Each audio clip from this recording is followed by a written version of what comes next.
क्या आपको पता है कि मोक्ष केवल मृत्यु के बाद की मुक्ति का नाम नहीं है, बल्कि यह 5 अलग अलग रूपों से प्राप्त किया जा सकता है। आज हम जानेंगे पंच मुक्ति का रहस्य, जो हमारे हिंदू धर्म ग्रंथों और उपनिषदों में वर्णित है। दोस्तों, यह ज्ञान आपकी आत्मा को शांति और जीवन को एक नई दिशा देने का कार्य कर सकता है। इसलिए इस वीडियो को पूरा जरूर देखें। दोस्तों, हमारे सनातन धर्म में मोक्ष को जीवन का एक परम उद्देश्य माना गया है। कहा जाता है कि हर आत्मा का लक्ष्य यही है कि वह मोक्ष प्राप्त कर ले। यह आत्मा की उस अवस्था का प्रतीक माना जाता है जब वह संसार के बंधनों से मुक्त होकर एक दिव्य शांति और एक सच्चिदानंद आनंद को प्राप्त कर लेती है। दोस्तों, हमारे वेदों, पुराणों और उपनिषदों में मोक्ष को 5 अलग अलग श्रेणियों में बांटा गया है, जिन्हें पंच मुक्ति कहा जाता है। और यह केवल सांसारिक दुखों से छुटकारा पाने का मार्ग नहीं है, बल्कि यह उस आत्मा का परमात्मा से जुड़ने का सर्वश्रेष्ठ साधन माना जाता है। तो दोस्तों, आज हम इन्हीं 5 प्रकार की मुक्तियों को विस्तार से जानेंगे और इन्हें समझने का प्रयास करेंगे, और यह भी देखेंगे कि किस तरह से ये मुक्तियां काम करती है, किस तरह से एक आम मनुष्य इन पंच मोक्षों में से किसी एक मोक्ष को प्राप्त कर सकता है। दोस्तों, पहला मोक्ष है सालोक्य मोक्ष। सालोक्य मोक्ष का अर्थ है भगवान के लोक यानी उनके स्वधाम में निवास करना। इसका वर्णन विष्णु पुराण और भगवत गीता में मिलता है। कहा गया है कि जब व्यक्ति भक्ति, सत्कर्म और ध्यान के माध्यम से भगवान के धाम यानी कि गोलोक, बैकुंठ आदि में पहुंचता है, तो उसे सालोक्य मोक्ष प्राप्त किया हुआ माना जाता है। ऐसा माना जाता है कि जो आत्मा यहाँ तक पहुंच जाती है, उसे सालोक्य मोक्ष प्राप्त होता है। यह मोक्ष भगवान के दर्शन का सबसे सरल और सबसे सटीक तरीका है, जहाँ आत्मा भगवान के दिव्य लोक में आनंद पूर्वक रहती है और आनंद का अनुभव करती है।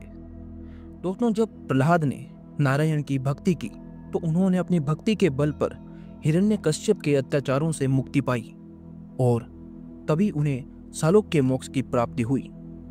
यह मोक्ष प्राप्त करने के लिए आपको निरंतर भगवान के नाम का जाप करना होगा, भक्ति में लीन रहें और निष्काम कर्म से सेवा करें और अपने हर कार्य में ईश्वर को देखें, ईश्वर को सदैव याद करें, हर सांस से ईश्वर को याद करें। दूसरा है सामीप्य मोक्ष। सामीप्य मोक्ष का अर्थ है भगवान के समीप रहना, अर्थात भगवान के करीब रहना।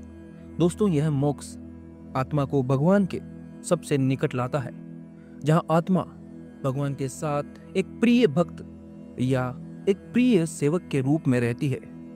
भगवत गीता में श्री कृष्ण कहते हैं, जो मेरे समीप आना चाहता है उसे अपने अहंकार और अपने बुरे कर्मों का त्याग करना होगा। इसलिए ये मानकर चलें, यदि आपको भगवान के पास जाना है, उनके सानिध्य में पलना है, तो आपको अपने अहंकार, लालच, ईर्ष्या, क्रोध इन सभी को त्यागना होगा और निरंतर भगवान का नाम जप करना होगा।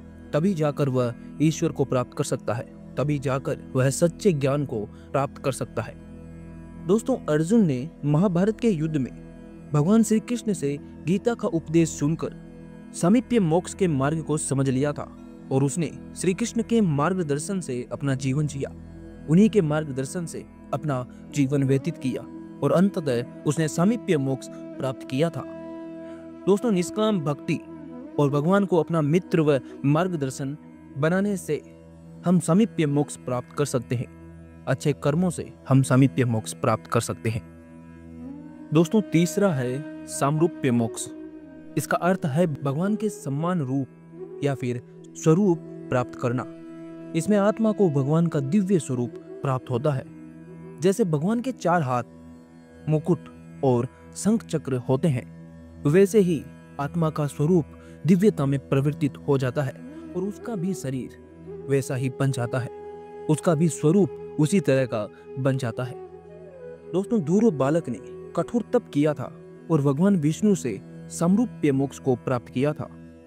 और ध्यान और मनुष्य ध्यान, तप, इन सब का सहारा लेकर इसे प्राप्त कर सकता है और ईश्वर के गुणों को अपने अंदर अपने जीवन में उतार कर इन्हें प्राप्त कर सकता है, इस मोक्ष को प्राप्त कर सकता है। यदि कहें तो मनुष्य को इस मोक्ष को प्राप्त करने के लिए अपने अंदर देवत्व को उत्पन्न करना होता है, देवत्व बुद्धि को उत्पन्न करना होता है, देवत्व गुणों को उत्पन्न करना होता है। क्योंकि जिस तरह से ईश्वर के गुण होते हैं, जिस तरह से ईश्वर आनंदमय रहते हैं, उसी तरह मनुष्य को भी बनना पड़ता है, तब जाकर आत्मा उस स्वरूप को प्राप्त करती है। दोस्तों, चौथा है सृष्टि मोक्ष। सृष्टि मोक्ष का अर्थ है भगवान के सम्मान ऐश्वर्य प्राप्त करना। इसमें आत्मा को भगवान की तरह अपार ऐश्वर्य और शक्तियां प्राप्त होती है। विष्णु पुराण में कहा गया है कि जो व्यक्ति भगवान की भक्ति में समर्पित रहता है, पूर्णतः उनको समर्पित हो जाता है, उसे उनकी दिव्य शक्तियों का हिस्सा बनने का सौभाग्य प्राप्त होता है। महाभारत के युद्ध के बाद युधिष्ठिर ने सृष्टि मोक्ष की प्राप्ति की थी, क्योंकि महाभारत की कथा में युधिष्ठिर एकमात्र राजा ऐसा था जिसने अपने पूरे जीवन में धर्म और सत्य का पालन किया। उसने कभी भी अधर्म नहीं किया, कभी भी असत्य का सहारा नहीं लिया। यहाँ तक कि उसे जब झूठ बोलकर युद्ध जीतने का मौका भी मिला, तब भी उसने झूठ का सहारा नहीं लिया। इसलिए अपने जीवन में युधिष्ठिर की तरह सत्य और धर्म का पालन करें, कभी भी झूठ का और अधर्म का सहारा ना ले, क्योंकि यह अंततः हमें नुकसान ही देंगे, अंततः हमें पीड़ा और दुख ही देंगे। और अपने कर्मों को भगवान को समर्पित करके करें। दोस्तों, पांचवा है कैवल्य मोक्ष। कैवल्य मोक्ष सबसे उच्च यानी सबसे ऊपर का दर्जा माना जाता है और मोक्ष में सबसे अंतिम मोक्ष माना जाता है। इसका अर्थ है आत्मा का भगवान में पूरी तरह से लीन हो जाना। यह मोक्ष किसी भी बंधन से पूर्ण स्वतंत्रता और भगवान के साथ एक रूपता की स्थिति को दर्शाता है। मांडुक्य उपनिषद में कहा गया है कि कैवल्य मोक्ष से आत्मा और परमात्मा में भेद समाप्त हो जाता है। अभी जिस स्थिति में आत्मा है, उस स्थिति में वह परमात्मा से भिन्न है, वह परमात्मा की बराबरी नहीं कर सकता, वह परमात्मा से अलग है। लेकिन जब आत्मा कैवल्य मोक्ष प्राप्त कर लेती है, तब वह इस भेद से पार हो जाती है और इस भेद को पूर्णतः खत्म कर देती है।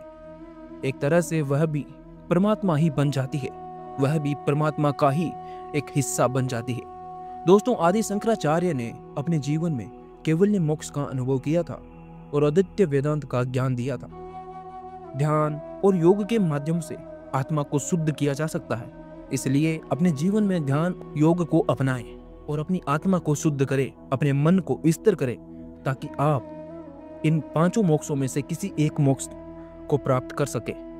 अपनी सांसारिक इच्छाओं को त्याग कर दें। बेसिकली जितनी भी हम मनुष्यों की इच्छाएं हैं, वह केवल प्रकृति के 3 गुणों के अधीन है और इन्हीं इच्छाओं के कारण हम प्रकृति के गुणों के अधीन बंधे हुए हैं और जन्म मृत्यु के चक्कर में फंसे रह जाते हैं। इसलिए इन इच्छाओं का त्याग करें और संतोष प्राप्ति के मार्ग को चुनें और अपने मन को शांत करें, स्थिर करें भगवान की दिव्य प्रेमा भक्ति में, ताकि आप किसी न किसी मोक्ष को प्राप्त कर सके। अब दोस्तों, बात करते हैं पंचमुक्ति मोक्ष को कैसे प्राप्त किया जा सकता है। पंचमुक्ति मोक्ष प्राप्त करने के लिए भक्ति, तप और ध्यान और कर्म योग का पालन करना अपने जीवन में बेहद आवश्यक है। भगवद गीता में श्री कृष्ण ने कहा है कि जो व्यक्ति अपने हर कर्म को मुझ में समर्पित करके करता है और बिना फल की इच्छा के करता है, उसे मोक्ष की प्राप्ति होती है, क्योंकि वह किसी भी प्रकार के कर्म से बंधता नहीं है, वह किसी भी इच्छा से बंधता नहीं है। उसका मन केवल ईश्वर में लीन रहता है और ऐसा ही व्यक्ति केवल ईश्वर को प्राप्त कर सकता है, केवल मोक्ष को प्राप्त कर सकता है। दोस्तों, इन पांचों मोक्षों में से किसी एक मोक्ष को प्राप्त करने के लिए अपने जीवन में भगवान के नाम का जाप करें और उन्हें स्मरण करें। नियमित रूप से भगवद गीता का अध्ययन करें ताकि आपके जीवन में आध्यात्मिक उन्नति आ सके, और दान करें, सेवा करें और लोगों का परोपकार करें। अपने अहंकार, क्रोध, ईर्ष्या, लालच, इच्छाएं, इन सब का त्याग कर दें, क्योंकि यह वास्तविकता नहीं है। वास्तविकता केवल ईश्वर है, केवल उन्हें प्राप्त करना है। और इन पांचों मोक्षों में से किसी एक मोक्ष की स्थिति को जान लेना और उसे प्राप्त करना ही वास्तविकता है। तो दोस्तों, पंच मुक्ति का ज्ञान हमें यह सिखाता है कि मोक्ष केवल मृत्यु के बाद आत्मा की मुक्ति का साधन नहीं है, बल्कि यह एक ऐसा मार्ग है जो हमें भगवान के और करीब लाता है। चाहे सालोक्य मोक्ष हो या कैवल्य मोक्ष, हर प्रकार की मुक्ति हमें ये बताती है कि भक्ति, सेवा और सत्कर्म ही हमारे जीवन का असली उद्देश्य होना चाहिए, और वही सत्य है। इसलिए अपने जीवन में अहंकार, क्रोध, निंदा, ईर्ष्या, जलन, द्वेष, घमंड, इन सब का त्याग कर दे। अपनी इच्छाओं का त्याग कर दे, क्योंकि ये सब वास्तविक नहीं है। अपने जीवन के सत्य को पहचाने, अपनी आत्मा के सत्य को पहचाने, अपने असली स्वरूप को जाने। यह जानने की कोशिश कीजिए कि आपका जन्म क्यों हुआ, यह शरीर आपको क्यों मिला।